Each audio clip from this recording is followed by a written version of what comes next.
प्रयासों का एकीकृत रूप, जिसको प्राइम मिनिस्टर ई विद्या कहते हैं, उसमें ये सारे एकीकृत रूप हैं जहां बच्चे जा करके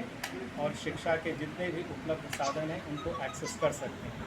तो अब विद्यार्थियों के पास विद्यालय ही और शिक्षक ही एकमात्र साधन नहीं है जहां से वो ज्ञान अर्जित कर सकते हैं,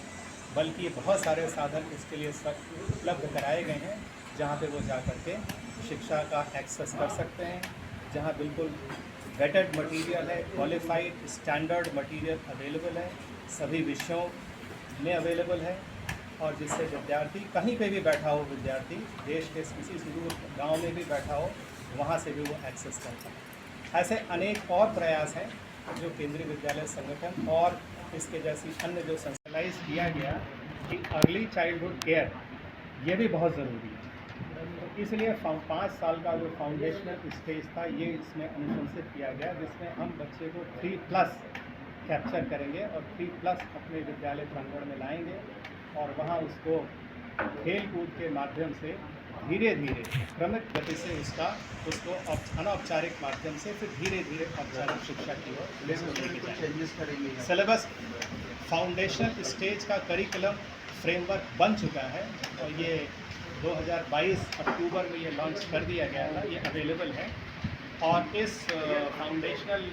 स्टेज का जो करिकुलम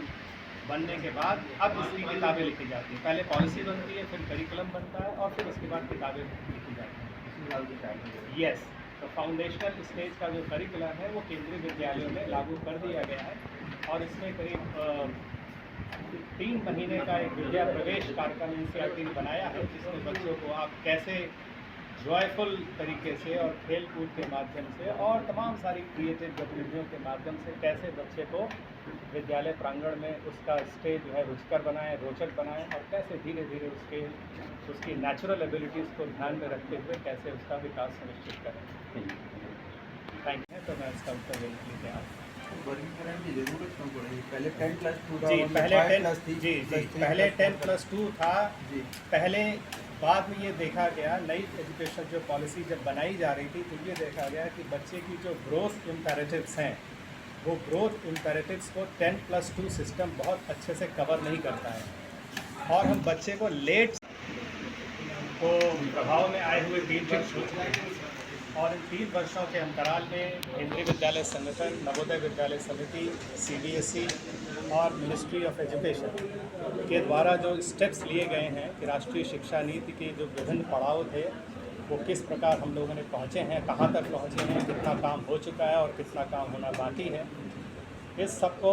लार्जर पब्लिक को बताने के लिए, सोसाइटी को शेयर कराने के लिए ये प्रेस कॉन्फ्रेंस आयोजित की गई है और जिसमें हम सोसाइटी को ये बताना चाहेंगे कि राष्ट्रीय शिक्षा नीति के संचालन के 3 वर्ष के उपरांत महत्वपूर्ण पड़ाव हम लोग प्राप्त कर चुके हैं और इन महत्वपूर्ण पड़ावों में एक सबसे बड़ा जो महत्वपूर्ण स्टेप है वो ये है कि स्कूल एजुकेशन का जो स्ट्रक्चर है वो स्ट्रक्चर 5, पहले जो 10+2 था ट्रेडिशनल सेंस में, उसको अब 5+3+4 में उसको पुनः रूप से इसको किया गया है। तो उसमें पहले 5 साल जो है फाउंडेशनल के होंगे, उसके 3 साल, उसके बाद के जो 3 साल हैं वो प्रिपरेटरी हैं और उसके बाद के जो 3 वर्ष हैं वो मिडिल स्टेज कहलाएगी और आखिरी के जो 4 वर्ष हैं वो सेकेंडरी स्टेज कहलाएगी। और इस फाउंडेशनल स्टेज में बच्चे 3+ एज से इनको विद्यालयों में लिया जाएगा और फिर 12वीं तक इनको लेके जाएंगे। तो फाउंडेशनल स्टेज के लिए जो स्टेप्स हम लोगों ने लिए हैं वो मैं बताना चाहूँगा। केंद्रीय विद्यालय संगठन में पिछले वर्ष हम लोगों ने बाल वाटिका 1, बाल वाटिका 2, बाल वाटिका 3 इस तरीके से 3 क्लासेस संचालित करी और इस वर्ष हम लोग करीब 50 विद्यालय पिछले सत्र में शुरू किए गए थे और इस वर्ष में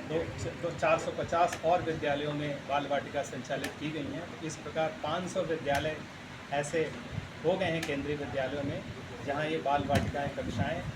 इस वर्ष से संचालित की जाएंगी। ये एक महत्वपूर्ण उपलब्धि है। राष्ट्रीय शिक्षा नीति में बहुत ज़्यादा जोर डिजिटल और ऑनलाइन सिस्टम को अडॉप्ट करने के ऊपर भी था।